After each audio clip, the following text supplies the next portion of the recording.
Alright guys, and welcome to episode 4 of this AFC Wimbledon Manager Mode career. We have only got 2 games in this episode because a lot happened like towards the end of August.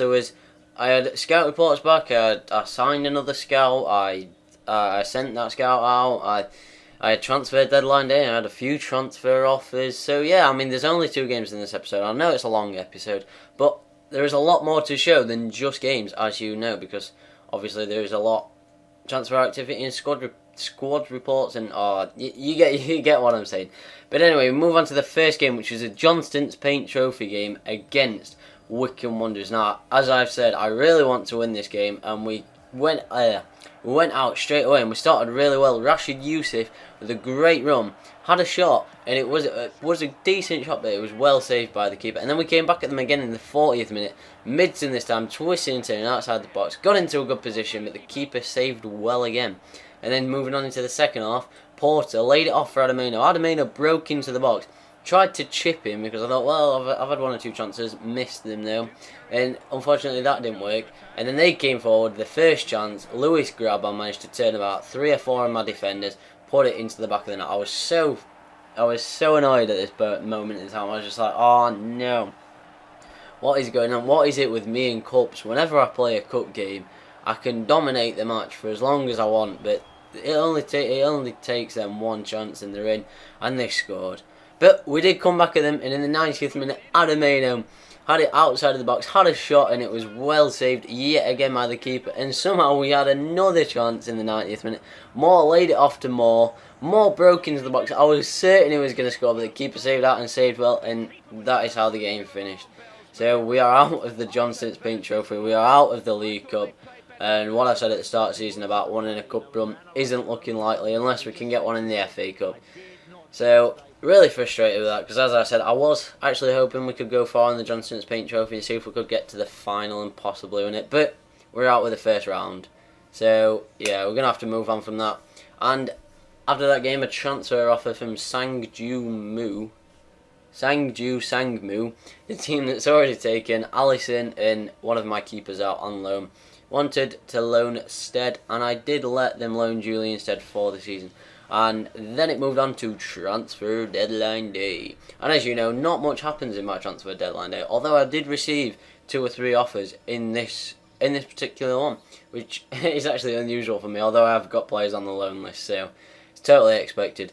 And straight away, well, not straight away, halfway through, Hereford came in and said they want Koulibaly on loan for the season, so I was like, yep, of course, you can go and have Koulibaly. And then obviously we carried on with transfer deadline day. I wasn't interested in signing anybody because I'm not signing anybody bar youth. And just as I thought it had finished, we received yet another transfer offer from Sangmu, and this time it was for Abadaki. So I said, yep, they have now got 4 of our players on loan for the season, and wow, how strange is that? So yeah, I think that's 5 players that we have let out on loan this season. I think we sold 1 as well to Plymouth, that James Muller. But we're moving on to the final game of this episode against Notts County. And straight away in the 9th, 10th minute, we had a chance with Midson. Midson broke forward, but the keeper saved well again. There seems to be a recurring theme recently. And then they got forward in the 33rd minute. Carl Hawley got past 3 defenders way too easily. Keeper came out, but he managed to slide it under the keeper, and Notts County took a 1-0 lead in the 33rd minute. So I was thinking, oh, yet again they've managed to break through easily. 1 chance, 1 goal. How's this game going to finish? Can't see myself getting back into it, but I thought, yeah, we'll go for it. And straight away in the 38th minute, Midson got the ball, laid it off to Moore. Moore turned beautifully past the defender, got into the box, and bang into the bottom corner. So we were level in the 38th minute. It was 1-1 at this point. 5 minutes after they took the lead, we managed to reply and get an almost immediate response, which is really good. But then they came forward again in the 46th minute. Carl Hawley, that man again, who scored the first goal, managed to chip it in perfectly for Burgess, but Burgess's diving header went past the post. And yet again in the 82nd minute, they got another chance. Hawley onto Moore. Moore rounded the keeper, but we brought him down, and it was only ever going to be a penalty. So Seb Brown had given away a penalty, and it just we seem to be all over the place defensively at this moment in time. And it looked like they were going to get on and get the goal and probably finish the match 2-1 winners, and they did get the goal. They did go into the final 6 minutes as 2-1 winners, and very, very annoyingly, that is how it finished. So yeah, I mean, not the best of episodes for matches. As you can see here, we did try and break forward, but nothing really much happened. As you can see, Moore got in, and even though I thought he'd scored, the keeper did save well, but as I said, it's just that recurring theme. The recurring theme of the keepers basically being on top form against us, which is really frustrating for me, but we're going to have to accept that and move on. So after that game, we did receive a notice saying that Charles Williams has pulled his calf and is out for 7 days. I can't complain, it's 7 days is nothing. And then we moved on to look at signing some of my youth players, and obviously I can't sign Hidetoshi Nagahama yet because he is only 14, although it does look pretty decent. But Lloyd Rowe, one that his potential in his overall seemed to be almost exact, that I thought, well, he might not improve much more in the youth squad, so I'll offer him a contract to see if he signs. So I gave him 3 years, £900 a week, 20% call bonus, and he did accept. And is that, no, that's not coming now, but he does accept later on in this episode. And then I got scout reports back, and it was first the English bloke, and I decided to reject Adam Hatfield. Although Antonio Munn has got 61 to 85 potential, which is really good, so I thought, do you know what, I'll snap him up. Only scouted him for a month, but I'll risk it.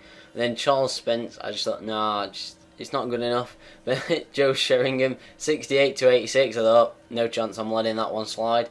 And then Max Ledbetter, 69 to 91, again, no chance I'm letting that one slide. Nicky Carroll, and Richard Furzer, and I just left them to be scouted further. I think my scout's nearly finished in England, but the one in Japan's only just started, and he didn't find many again. He only found Hitoshi Hanabusa and Ikimoto Okananya, but neither of them were good enough to be signed or not good enough to be rejected. Then moving on to my scouting network, I did go and sign another scout. It was Joe Chester, as you fully well know, but I have only got 116 budget, and I know Rasha Mashdash, I don't know how to pronounce that, wanted me to send it to Croatia, but as you can see, to send it to Croatia for 3 months cost me 60 grand, which is like half of my budget. And I just, however much I want to listen to you guys and send him to Croatia and other places that you give me, when you compare 60 grand to Republic of Ireland, which is 24 grand, there was only one place I was going to send him, and that was the cheapest option of Republic of Ireland, sorry, not Northern Ireland. So I sent him there for 6 months, and that cost me 48 grand, which is a lot less than 60 grand for just 3 months in Croatia. But when I get the money, I will listen to you guys, and I will send them where you say. And there you go, there's the confirmation that Lloyd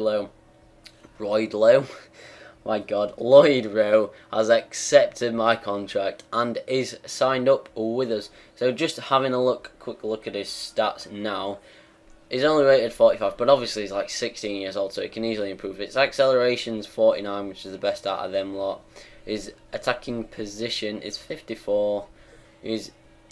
There's nothing really standout. I mean, finishing's 53, free kick accuracy is 51, long shots is 51, marking is 2, shot power 53, and then obviously the annoying EA Sports things came up saying, oh, you've got news and all that. I was like, I don't really care, move. But then obviously I skipped on, and yeah, he is only 16, it's 5'9", striker, got decent weak foot, okay skill moves. And yeah, that is where I'm going to end this episode right now. No traits or specialities. So yet again, thanks a lot for watching, guys. I hope you like and have enjoyed this video. And yeah, I will see you next episode.